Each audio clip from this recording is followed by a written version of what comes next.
कल क्लास 12 के साथ हमने क्लास ली थी। बहुत ही क्लास 12 के साथ कल एक क्लास ली थी, बहुत इंपॉर्टेंट क्लास है वो। कल शाम को मेरे घर पे करीब 10 बच्चे भी आए थे। और वो मेरा घर ट्रांसफर हो रहा है आजकल। घर में सब कचरा इकट्ठा है ढेर सारा। डिस्टर्ब हो जाएगा बेटा, अगर आप डिस्टर्ब करोगे तो डिस्टर्ब हो जाएगा।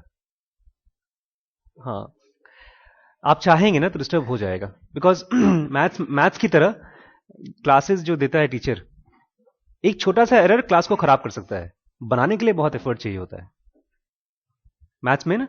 अगर छोटा सा एरर हो जाता है, आप पॉइंट इसके पहले यहां लगा दें, तो पूरा आपने 1 घंटे मेहनत किया होगा, सब खत्म हो जाएगा। लेकिन अगर आपको सब कुछ सही से करना हो तो बहुत मेहनत करनी पड़ेगी। तो I request you, please give me your 20 minutes, 20 minute. और मैंने जानबूझ के उसको रुकवा दिया, बिकॉज ये क्लास अवतार का सीरियल आप तब भी देख सकेंगे जब मैं नहीं रहूंगा। तो कल की जो हमने क्लास ली थी उसमें थोड़ा सा ब्रीफ किया था कि आईईएसएम है क्या। मुझे आप लोगों को आइडिया है आईईएसएम क्या है? आईईएसएम का फुल फॉर्म क्या है? हम्म? हाँ, कुछ थोड़ा सा पहले कभी नहीं सुना आईईएसएम ना। ये जो हमारा माइंड है ना, इसको बोलते हैं कॉन्शियस माइंड, चेतन मन। इसके जरिए हम लोग पढ़ाई करते हैं, टीवी देखते हैं, इंटरेक्ट करते हैं, जो भी करते हैं कॉन्शियस माइंड के जरिए करते हैं। एनिमल्स में और हम में कॉन्शियस माइंड का ही डिफरेंस है। एनिमल्स के पास कॉन्शियस माइंड की मेमोरी इकट्ठी नहीं होती। वो लोग आप जो भी किसी से कोई कुछ कहेगा तो वो एज पर्सनालिटी डेवलप नहीं होती। उसको बोलते हैं सेल्फ कॉन्शियसनेस। एनिमल्स में नहीं होती, ह्यूमंस में सेल्फ कॉन्शियसनेस होती है। ये अच्छी भी होती है और खराब भी होती है। अच्छी इसलिए होती है क्योंकि हम सोच सकते हैं, हम एक इवेंट को प्रिडिक्ट कर सकते हैं। एनिमल्स रोड क्रॉस करते हैं, हम अपने बच्चों को सिखा सकते हैं कि अगर आप ट्रैफिक में रोड क्रॉस करेंगे तो पहले बाएं देखो, फिर दाएं देखो, फिर बाएं देखो, फिर जाओ। एनिमल्स अपने बच्चों को नहीं सिखा सकते, क्योंकि उनको अंदाजा नहीं होता कि ये रोड है, उनको मालूम नहीं पड़ता। तो एक तो अच्छा है कि as animals, sorry, as human beings we have got self consciousness, और ये हमारे लिए we are superior to animals. ये खराब इसलिए है क्योंकि इसी में, सेल्फ कॉन्शियसनेस में, हमारे थॉट्स और फीलिंग्स इकट्ठे होते जाते हैं। जब हम एग्जाम में पास होते हैं तो खुशी या घमंड, और जब फेल होते हैं तो रोना, इसी में इकट्ठा होता है। लास्ट ईयर 9th का एक क्लास लिया था, and I am happy but I was shocked also. एक बच्ची ने इतनी ज्यादा जेलसी भरी थी उस बच्ची के अंदर में, और हमने खाली उससे पूछा था कि आप अपने बारे में, अपने हर्ट्स और पेन्स के बारे में लिखिए, और उसने किसी और बच्ची के बारे में खूब खराब खराब चीजें लिखी थी कि आई हेट दैट गर्ल। तो ये सेल्फ कॉन्शियसनेस का खराबी है। Our hatred, and this hatred is not for somebody else, these hatred are like pain portals. जैसे बॉडी के अंदर में कहीं पेन हो रहा है, तो वो पेन क्या है? What is pain in the body? There are some chemicals, वो हमारे ब्रेन में इकट्ठे होते जाते हैं, और वो हमारा सारा का सारा एनर्जी सक करते जाते हैं। आप पढ़ना चाहते हैं लेकिन पढ़ाई कर नहीं पाते। जैसे आप अभी जो हुटिंग कर रहे थे, आपको रियलाइज नहीं होगा कि आप में से 80% लोग हुटिंग जानबूझ के नहीं कर रहे थे। It was an unconscious reflex. तो हमारा जो आईईएसएम है, अगर आपसे कोई पूछता है कि आप इस क्लास में जाते हो, आईईएसएम का मतलब क्या है, कोई टीचर पूछता है, तो मैं आपको बता देता हूं 5 मिनट में। दिस इज एन एक्सप्लेनेशन और short form of conscious mind. ठीक है। हमारे माइंड को हम लोगों ने आईईएसएम में 4 पार्ट्स में समझा है। आई फॉर इंटेलिजेंस, किसी भी चीज को उसमें से कुछ इन्फरेंस निकालना, उसको बोलते हैं इंटेलिजेंस। जैसे ये कलर इससे अलग है, दिस इज आई सेंटर।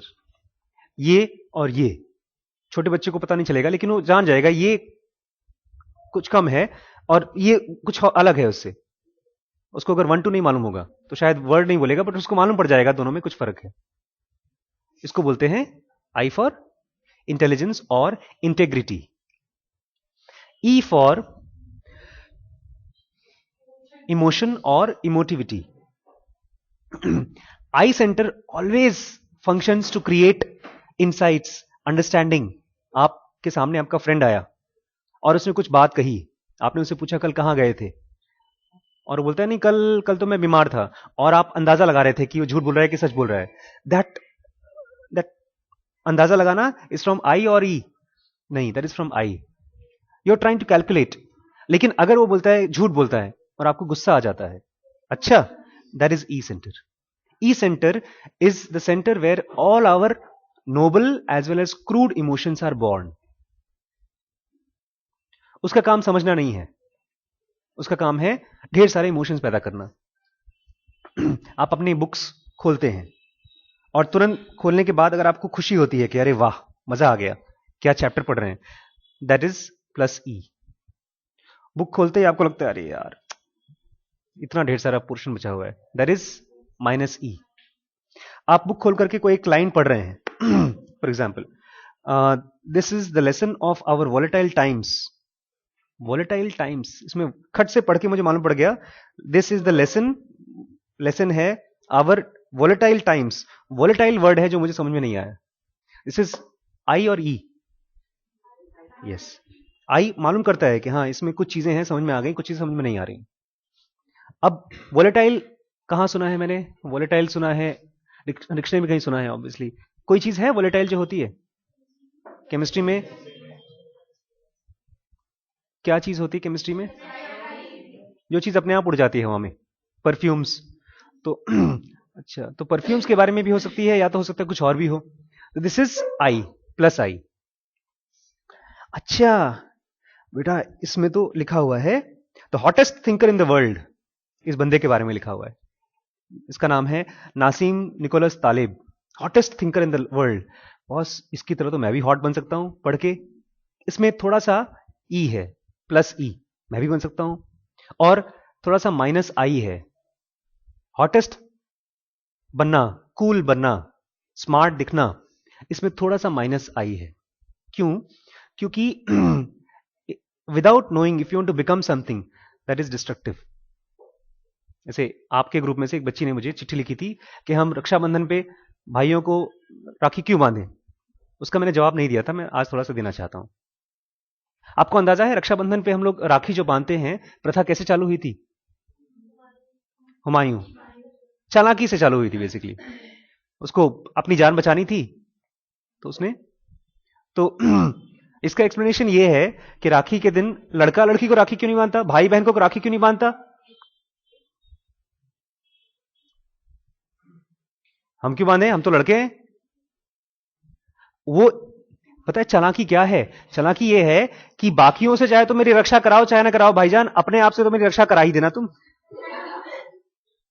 ये चालाकी है. बिकॉज एक फैमिली में मां बाप, हस्बैंड वाइफ की आपस में सबसे ज्यादा बचती है.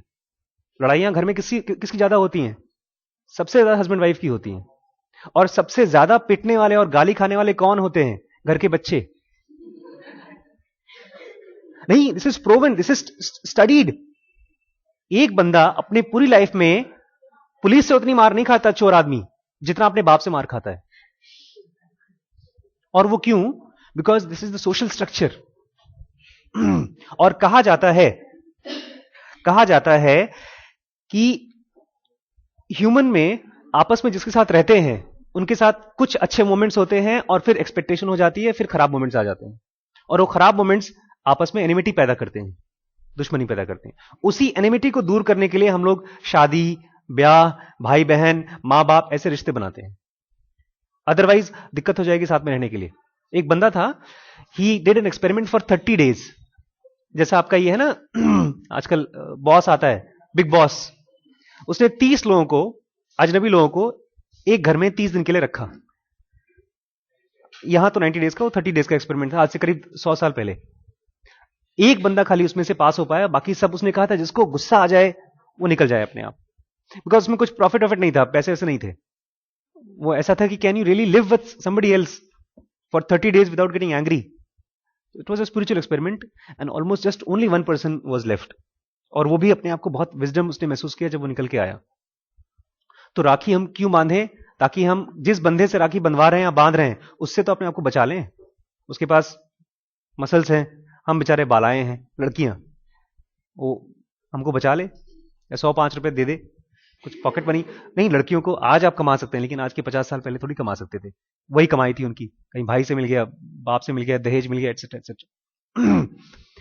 तो वोलेटाइल टाइम्स इसमें, और हाँ ये पढ़ के, नहीं this is the hottest thinker, इसको पढ़ के आपको लगा कि यार मैं भी कूल बन सकता हूं इसको पढ़ के। That is plus, sorry, minus I and little plus E because you felt good. तो आई हो गया, ई हो गया। थर्ड जो है एस, एस का फुल फॉर्म है सेंसुओ वाइटैलिटी। हमारे यहां ह्यूमन बॉडी में इंटेलिजेंस है, इमोशन है, इसके बाद आती है फिजिकल बॉडी। और फिजिकल बॉडी में होते हैं ढेर सारे ड्राइव्स जो कि बुद्धि से गवर्न नहीं होते, वो गवर्न होते हैं हार्मोन से। इसलिए अगर कॉर्टिसोल दे दिया जाए किसी को, फेरोमोन्स दे दिए जाएं, तो वो आदमी होने के बावजूद जानवर की तरह बिहेव करेगा। प्रेगनेंसी के दौरान आपने फिल्मों में सीन देखे होंगे, औरतें गाली दे देती हैं, उठा के बर्तन फेंक देती हैं हस्बैंड्स को के ऊपर। वो इसलिए because they are full of oestrogen progesterone. So that is S center. S center में प्लस मतलब all your positive drives, strong positive drives. Minus are all your perversions, addictions, cigarette smoking, alcohol, तंबाकू, even television. If you cannot live without it, that's an addiction. Anything that you cannot live without, even your boyfriend or girlfriend is an addiction. If you cannot live without someone, then your physical body, your hormones are being driven by somebody else. So there is S center. And last में है M centre, जो बेचारा बड़ा simple सा manager की तरह है, और उसका काम है इन तीनों सेंटर्स में कैलकुलेट करे कि प्लस में और माइनस में क्या चीजें हैं, और उसके बाद एक डिसीजन बनाए बॉडी को और मूव कराए। जैसे एक छोटा सा एग्जांपल मैं आपको दूंगा। आपने रात को पढ़ाई करते करते नींद आ रही जोर से, तो आपने डिसाइड किया कि कल सुबह 4 बजे उठ के पढ़ाई करेंगे या 5 बजे उठ के पढ़ाई करेंगे। You made a decision. अगले दिन सुबह आप गए, आपका एम सेंटर जाता है पहले आई सेंटर के पास, पूछता है उठना है सुबह, हाँ हाँ उठना है। फिर ई सेंटर के पास जाता है, उसको पूछता है उठना है, तो बोलता है नहीं यार अच्छा लग रहा है सोने में।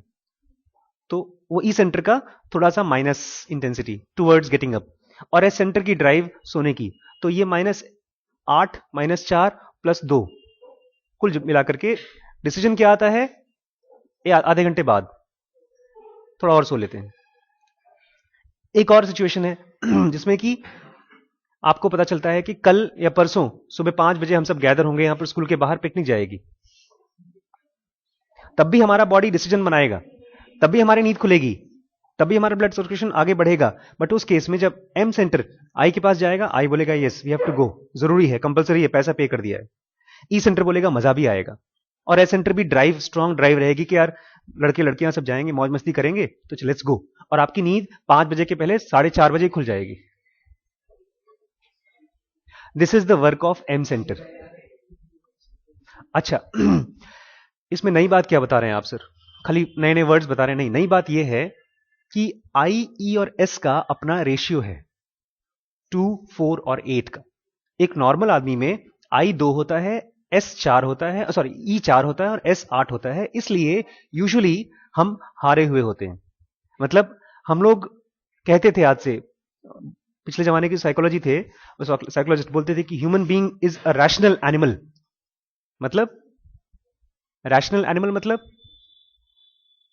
रैशनल मतलब समझदार, तार्किक, जो अपना लाइफ एकदम लॉजिक से काम करता है, जो चीज सही है वही करता है, जो गलत है वो नहीं करता।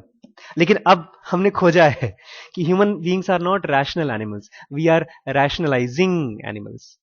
रैशनलाइजिंग मतलब जो हमको पसंद आता है उसको हम बोल देते हैं, इसको हम तर्क से प्रूव कर देते हैं सही है।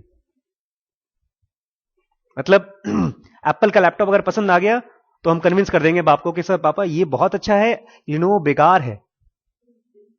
This is called rationalising. मैं अभी मकान जो शिफ्ट कर रहा हूं, हमारे मकान मालिक बोलते हैं आप डॉक्टर साहब खरीद लीजिए इसको, 2000 स्क्वायर फीट का मकान है। मैं कहा कितने में बेचेंगे? वैसे तो इसकी कीमत 70 लाख रुपए लग रही है, आप 50 में ले लीजिए। ठीक है, मैंने कहा ठीक है बताएंगे। हमने अपने पिताजी को बात की, तो हाँ हाँ, काशीनगर में अगर 50 लाख का मकान मिल रहा है तो खरीद लो, अच्छा है। कहा क्यों? आप थोड़ा सा बाहर निकल करके औरंगाबाद रोड पर या शास्त्री नगर में अपना मकान बनाते हैं 2000 स्क्वायर फीट का लेकर के। कल मैंने एक जमीन देखी है, वो मुश्किल से 13 लाख रुपए की जमीन है, और 10 लाख में उसमें अच्छा सा एक स्टूडियो अपार्टमेंट बन जाएगा। स्टूडियो अपार्टमेंट मतलब एक बड़ा सा रूम, एक कोने में किचन, एक कोने में बेडरूम, एक कोने में स्टडी, ऐसा कुछ। तो कुल मिला के 25 लाख रुपए में फर्स्ट क्लास आपका 5 स्टार होटल तैयार हो जाएगा, अपना खुद का, एक कमरे का। और 50 लाख का मकान ले ले, क्यों? लोकेलिटी अच्छी है। मैंने डॉक्टर साहब से पूछा, हमारी वाइफ से, अभी पिछले 2 साल में इस लोकेलिटी में कितने लोगों के घर गए हैं हम लोग? हमारे सामने पोद्दार जी का मकान है, 2 बार गए हैं, जब उनके यहां पार्टी थी, काजू की सब्जी बनी थी इसलिए गए थे। इस तरफ पड़ोस में इस बगल में श्रीष जाता है क्योंकि उसकी छोटी सी फ्रेंड्स हैं, खेलते कूदते हैं। इस बगल में 2-3 बार अल्ट्रासाउंड कराने के लिए आए हैं वो लोग, उनके घर के अंदर घुसेगी भी नहीं है। तो ये रैशनलाइजेशन है। नहीं नहीं, काशीनगर में ना सब बड़े बड़े लोग रहते हैं, दिस इज रैशनलाइजेशन। इसी को बोलते हैं कि human being is not rational animal but rationalising animal. जैसे एक बच्चा आया, बोलता है सर क्रिकेटर बनने में आप बोलते हैं पैशन, आप अपने आप ही बोल देगा, उसने अपने आप बोल दिया सर आप बोलते हैं पैशन बहुत अच्छी चीज है। मैंने कहा कब बोला भैया? मैंने आज तक कभी किसी से नहीं बोला पैशन बड़ी अच्छी चीज है। उसको लगा होगा कि सर अच्छी अच्छी बातें करते हैं तो पैशन के बारे में अच्छा ही बोलते होंगे। तो सर तो क्रिकेटर अगर मैं बनूं तो, और ये भी नहीं उसने पूछा, उसने तो पूछा सर आप can you guide me to have some good coach in Lakhimpur. Sachin Tendulkar बनना है उसको, जबकि करियर फिल्म स्टार बनने के लिए, क्रिकेटर बनने के लिए, मॉडल बनने के लिए, इन सब ये सब ऑर्गेनाइज्ड स्ट्रक्चर नहीं है। अगर आप नेशनल स्कूल ऑफ ड्रामा से पास आउट कर जाएं तो भी जॉब अब नहीं मिलेगी आपको। एमबीबीएस करके निकले तो पक्का है कि आपको 50-60 हजार की जॉब मिलेगी। इंजीनियरिंग कर लें तो पक्का है आपको कम से कम 30-40 हजार की जॉब मिलेगी। बेकार से बेकार जॉब भी आपको कम से कम 15 हजार की मिलेगी। लेकिन अगर आप नेशनल स्कूल ऑफ ड्रामा से कर लें कोर्स, उसके बाद क्या करना पड़ेगा? जाकर भीख मांगनी पड़ेगी, स्ट्रगल करना पड़ेगा। But we are ready to do it because we are not rational animal, we are. इसीलिए हम अपने टीचर्स को गाली देते हैं, सर अच्छा पढ़ाते ही नहीं है, इससे अच्छे स्कूल में होते तो सर हमने बहुत कमाल कर दिया होता। कहां होते सर? अगर दून स्कूल में होते तो हमने कमाल कर दिया होता। अरे तुम ही जाते वहां पर वही टीचर होते, थोड़ा सा और अंग्रेजी बोलते, थोड़ा सा और अच्छी अंग्रेजी में गाली देते आपको, तो कोट आपका शायद थोड़ा सा पीला हो गया और काला होता वहां पर, बट रहते तो आप ही, हम ही रहते वहां पे। मैं बंबई गया था, मेरे पिताजी बंबई लेकर गए थे मुझे पढ़ाने के लिए, इलाहाबाद में नहीं पढ़ा पाए। वहां के फादर थोड़ा और स्ट्रिक्ट, उनके क्लास में जाने से भी डर लगता था मुझे, बट अल्टीमेटली मैं ही था। सो दिस इज आई, ई और एस, एम। नॉर्मल आई होता है 2, ई होता है 4, एस होता है 8 और एम होता है 2। इस स्ट्रक्चर को जब तक नहीं बदलेंगे हम, इसका रेशियो जब तक नहीं बदलेंगे, हमारे ब्रेन में इसके रेशियो बदलने हैं। It has to change at the level of cells. मतलब एक आदमी है जो स्विमिंग चाहता है करना, लेकिन जैसे ही पानी में कूदता है वो या तो डूब जाएगा या तो थक जाएगा। Swimming is a very tiring exercise ना। तो उसको क्या करना पड़ेगा?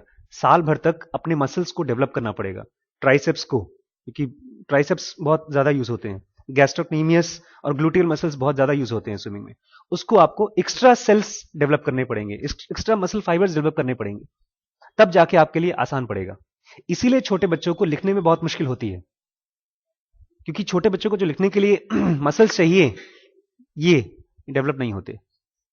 इसी तरह से आपको आई सेंटर के मसल्स ज्यादा डेवलप करने पड़ेंगे, ई और एस की इंटेंसिटी धीमे धीमे कम करनी पड़ेगी, और उन्हीं इमोशंस में जाना पड़ेगा जो इमोशंस आप चाहते हैं। आमतौर पे क्या होता है, अगर आपका दिल टूट गया तो आप रोने वाले गाने लगा लेंगे और आराम से रोएंगे। या आजकल तो फैशन बदल गया, हम लोग आजकल फेसबुक पे रोने वाले फोटो डाल देते हैं, हाथ कटा हुआ फोटो डाल देंगे, या एक हार्ट के ऊपर ऐसा चक्कू लगा रहेगा उसमें। But you are basically what you are doing is you are increasing minus E of your brain. अगर आप माइनस ई ब्रेन में बढ़ा रहे हैं तो आप कुछ नहीं कर रहे हैं, आप एक तरह से स्मोकिंग कर रहे हैं आप। जैसे आपने हुटिंग किया, हुटिंग में आप कुछ नहीं कर रहे हैं, आप खाली माइनस ई बढ़ा रहे हैं।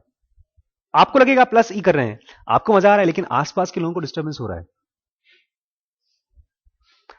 गौतम बुद्ध जब थे, he used to have a group of 10,000 people, 10,000 monks practicing martial arts, practicing meditation, and there used to be pin drop silence in the whole of jungle. Can you guess? 10,000 people.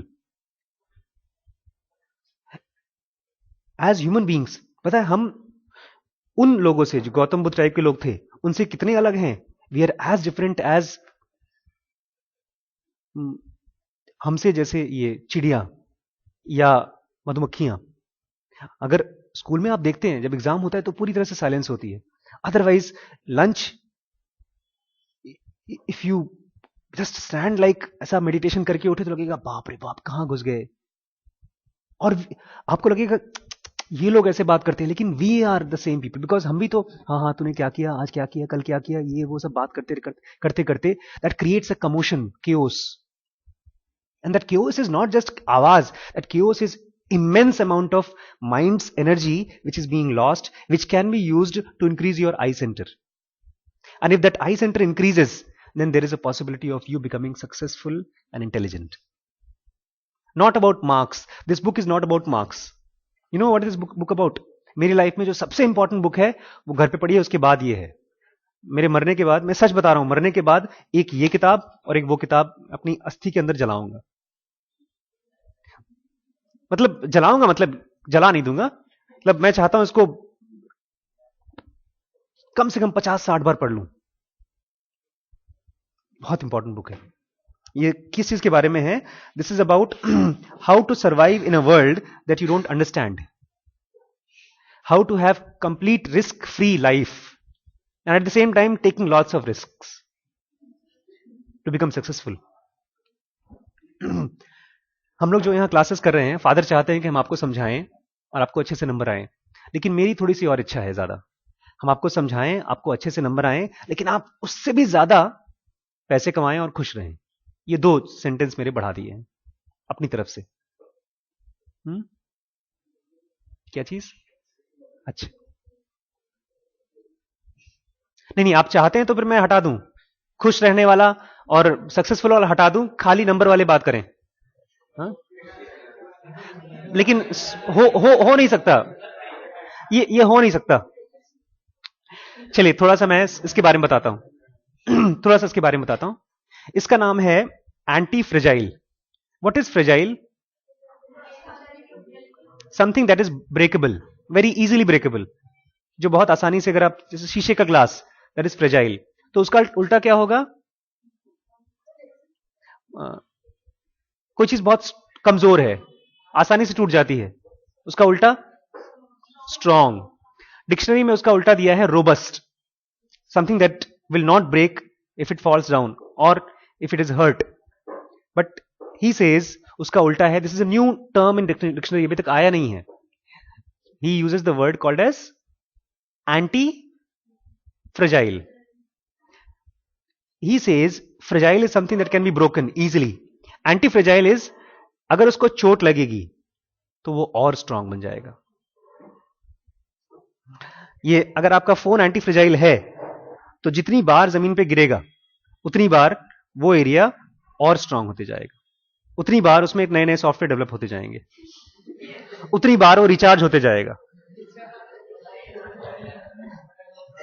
दिन भर में 50 phone करने, 50 बार जमीन पे गिराओ, ठक, हाँ sir recharge हो गया सर, अरे बैलेंस खत्म हो गया सर रुक जाइए।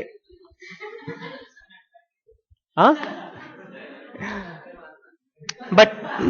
but this phone is not anti-fragile, this phone is fragile.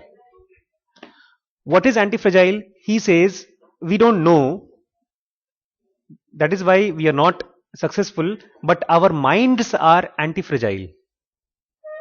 Economical system is anti-fragile, financial system is anti-fragile. मतलब आज से 10 साल पहले या 15 साल पहले या 20 साल पहले हम लोग कम्युनिकेशन कैसे करते थे? एसटीडी फोन से, चिट्ठी लिख करके, चिट्ठी लिखते थे, टेलीग्राम करते थे। अब because of emails and mobiles postal system में बहुत बड़ा क्राइसिस आ गया, गरीबी आ गई. But transferring of information has become more strong, much more cheaper. This is how एक चोट लगी पोस्ट ऑफिस को, but system of transferring of information has become stronger. Class खत्म? अभी फ्री है आपका? ठीक ठीक, will discuss it next time. एक नहीं, नेक्स्ट आप ऐसा करिएगा, जो हमने बातचीत